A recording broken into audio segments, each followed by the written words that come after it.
Assalamualaikum warahmatullahi wabarakatuh. Video ini merupakan video lanjutan dari video pertama, yaitu tentang permasalahan sosial.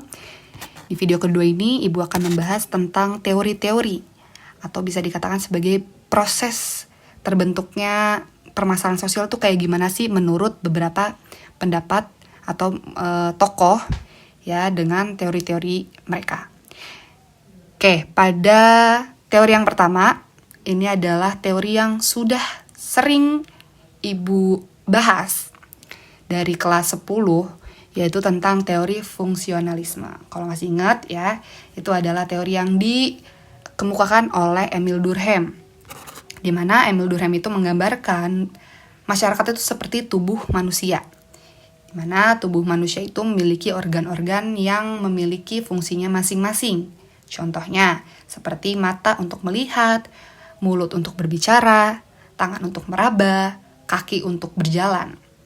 Ya, di mana setiap organ tersebut saling bekerja sama untuk menjaga sebuah keseimbangan. Ya, coba bayangkan kalian mau makan tapi nggak boleh pakai tangan. Bisa atau tidak? Bisa, tapi kesulitan, ya kan, terganggu keseimbangannya. Nah, sama juga dengan masyarakat, di mana masyarakat ini punya anggota-anggota tubuhnya atau organ-organ tubuhnya yang dinamakan dengan lembaga.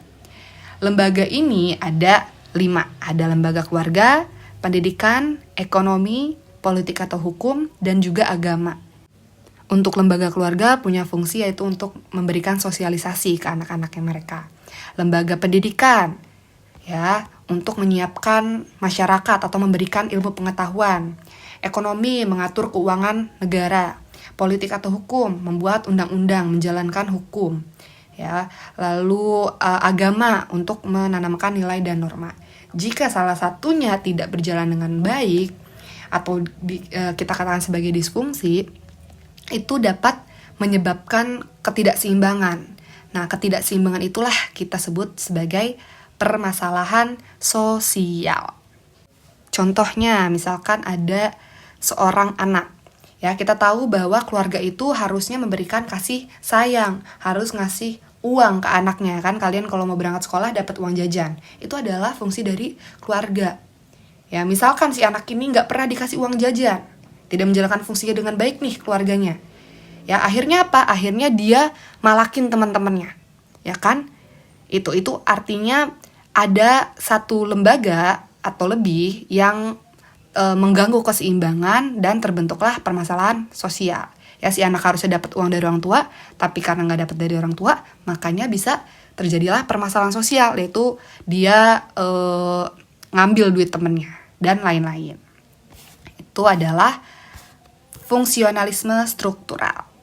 Selanjutnya ada teori konflik. Teori konflik ini terjadi karena adanya perbedaan pendapat.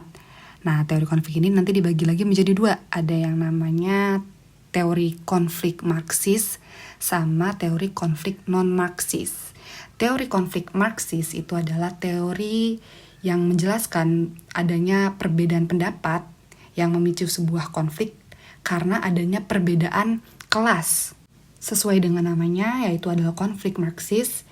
Marxis ini berasal dari kata Karl Marx atau nama Karl Marx yang merupakan seorang sosiolog dan ekonom. Sehingga konflik Marxis ini menjelaskan dari segi ekonominya bahwa permasalahan itu terjadi karena adanya pertentangan atau perbedaan kelas sosial antara borjuis dan proletar. Borjuis ini adalah orang-orang kelas atas, proletar ini adalah orang-orang kelas bawah. Contohnya gimana? Contoh konflik Marxis ini adanya kemiskinan, ketimpangan, PHK massal, ya, adanya perbedaan kelas di situ. Misalkan tadi PHK massal, ada kelas proletar yang dipecat karena kelas borjuis, gitu ya, atau atasan-atasannya. Itu adalah konflik Marxis. Konflik yang terjadi atau permasalahan yang terjadi karena adanya perbedaan atau pertentangan kelas sosial. Nah, lalu apa bedanya dengan konflik non-Marxis? Nah, berarti kalau non-Marxis ini yang selain dari ekonomi, atau bisa dibilang sebagai konflik yang tidak melulu soal ekonomi. Konflik ini bisa muncul karena perbedaan nilai, budaya, agama, etnis, bahkan gender. Contohnya gimana? Contohnya adanya diskriminasi suatu etnis, kesenjangan kesempatan antara laki-laki dengan perempuan. Ya, jadi kalau teori konflik Marxis, nanti kalau di soal itu sudah pasti hubungannya dengan ekonomi.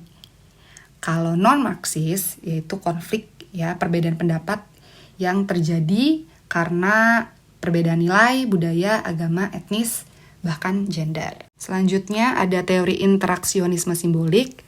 Teori interaksionisme simbolik ini juga sudah pernah dijelaskan pas kelas 10, yaitu ada labeling teori dan teori konstruksionisme. Nah, teori labeling ini adalah merupakan pemberian label atau cap pada seseorang yang dapat mempengaruhi tingkah laku orang tersebut. Contohnya ada seorang narapidana yang baru keluar dari penjara gitu ya. Padahal udah tobat nih. Tapi karena dia udah punya label itu, label penjahat sebelumnya, akhirnya dia tidak dikasih pekerjaan dan tidak bisa mencari nafkah gitu kan. Sehingga daripada gue nggak bisa kerja, ya udah maling lagi aja. Nah, itu adalah labeling, pemberian label atau cap kepada seorang yang mempengaruhi tingkah lakunya. Gitu. Contoh lainnya misalkan ada seorang anak yang sempat telat mengumpulkan tugas, akhirnya dicap sama si guru, anak ini pemalas. Akhirnya karena sudah dicap seperti itu, si anak tersebut tidak mau mengumpulkan tepat waktu lagi gitu, karena sudah terlanjur dicap sebagai pemalas. Itu adalah labeling teori. Selanjutnya, teori konstruksionisme sosial. Teori ini menjelaskan bahwa masalah sosial timbul dari adanya interaksi dengan individu atau kelompok menyimpang dan menganggap penyimpangan itu adalah hal yang wajar. Itu bahasa ribetnya. Bahasa gampangnya teori ini adalah ikut-ikutan. Misalkan, si Abdul adalah seorang laki-laki yang punya banyak teman. Ya, si Abdul ini awalnya rajin mengaji, tidak pernah membolos dan lain-lain. Suatu ketika dia kumpul nih sama teman-teman barunya, di mana teman-teman barunya ini suka membolos, tidak sopan, ya, karena melihat temannya itu membiasakan penyimpangan tersebut, akhirnya si Abdul juga ngerasa, oh ternyata boleh loh ngebolos. Ternyata bersikap tidak sopan seru juga ya. Nah, itu adalah teori konstruksionisme, di mana masalah sosial bisa terjadi karena adanya interaksi dengan orang-orang yang menyimpang juga, karena mewajarkan hal tersebut. Ya, bahasa gampangnya adalah ikut-ikutan. Segitu saja untuk materi permasalahan sosial dari video sebelumnya hingga video kedua saat ini. Semuanya akan keluar atau diujikan saat ulangan PSAS mendatang. Tolong disimak dan dipelajari. Jika ada yang ingin ditanyakan, boleh hubungi Ibu melalui WA. Sekian dari Ibu. Wassalamualaikum warahmatullahi wabarakatuh.